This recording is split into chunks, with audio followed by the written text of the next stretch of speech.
నెల్లూరులో వన మహోత్సవం కార్యక్రమం పెద్ద ఎత్తున నిర్వహించారు. ఈ కార్యక్రమానికి మున్సిపల్ శాఖ మంత్రి డాక్టర్ పొంగూరు నారాయణ, ఎమ్మెల్యేలు సోమిరెడ్డి చంద్రమోహన్ రెడ్డి, కోటంరెడ్డి శ్రీధర్ రెడ్డి, కాకర్ల సురేష్, జిల్లా కలెక్టర్లు, జిల్లా ఎస్పీ తదితరులు పాల్గొన్నారు. పచ్చని చెట్టే ప్రగతికి సోపాన మార్గమని గుర్తెరిగి ప్రకృతిలోని సమతుల స్థితి. నెల్లూరు రూరల్ నియోజకవర్గం కొత్తూరు వద్ద నగర వనంలో వన మహోత్సవం కార్యక్రమం జరిగింది. ముఖ్య అతిథిగా హాజరైన మంత్రి నారాయణ నగర వనానికి భూమి పూజ చేశారు. అనంతరం విద్యార్థులతో కలిసి మంత్రి మొక్కలు నాటారు.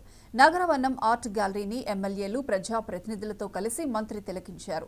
మంత్రి నారాయణతో కలిసి సెల్ఫీలు దిగేందుకు పిల్లలు, పెద్దలు పోటీపడ్డారు.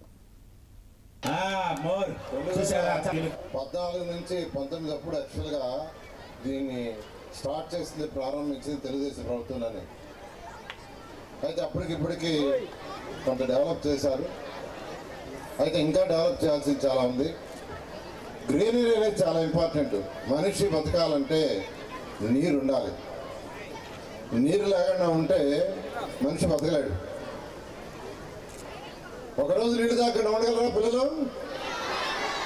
కాబట్టి నీళ్ళు కావాలి. నీళ్ళు కావాలంటే చెట్లు ఉండాలి.